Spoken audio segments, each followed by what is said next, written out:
बाहेर जेवायला जावंसं वाटत होतं. नमस्कार मैत्रिणींनो. तर काजूची भाजी बनवायचं ठरवलं. त्यासाठी 3 टोमॅटो, 2 कांदे आणि अगदी 10-15 काजू शिजायला ठेवलेत. तर आता ते शिजवून घ्यायचे. इथे आलं, लसूण, मिरची आणि कोथिंबीर दळून घ्यायचं आहे बारीक. 2 कांदे बारीक चिरून घ्यायचे आणि हे काजू तुपामध्ये तळून घ्यायचे. कांदा, टोमॅटो, काजू शिजलेला आहे. टोमॅटोच्या साल काढून घ्यायच्या आहेत आणि सगळं वाटून घ्यायचं आहे थंड झाल्यावर.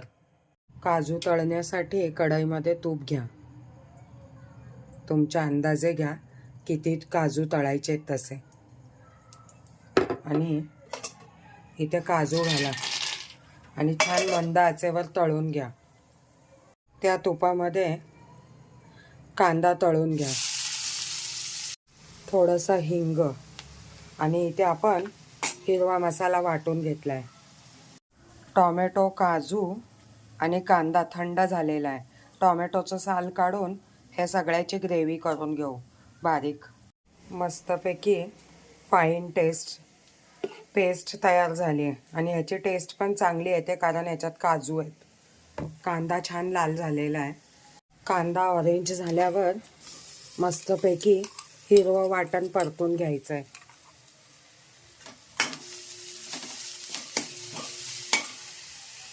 लसूण थोडासा छान असा लसणाचा वास आल्यावर फोडणीचा इथे आपण ग्रेव्ही घालणार आहे, जी आपण कांदा, काजू, टोमॅटोची करून घेतलेली आहे शिजवून, तर ती घालणार आहे. आणि भांडं धुवून पाणी घालणार आहे. फक्त भांडं धुवून पाणी घालायचं आहे आणि झाकण मारून 5 मिनटं शिजू द्यायचं आहे मंद आचेवर.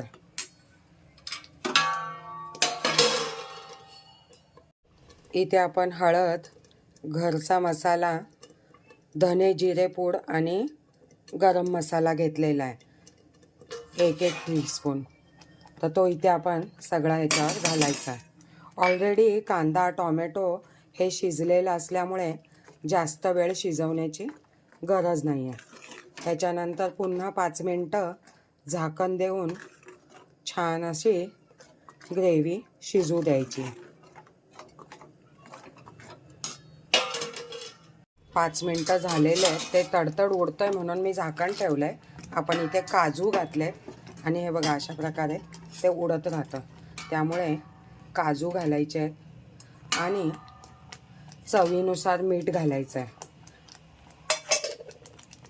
आणि हे उडू नये म्हणून याच्यावर झाकण ठेवायचं आहे. अजून 5 मिनटाने छान ग्रेव्ही पूर्ण ऑइल सोडेल आणि काजू ग्रेव्ही तुमची तयार होईल.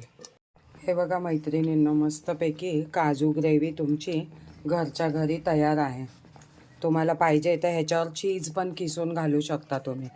आणि काजू पण बघा छान असे 1 वाटी काजू जर असतील ना तर छान भरपूर अशी 4-5 जणांना पुरेल अशी ग्रेव्ही तुम्ही बनवू शकता.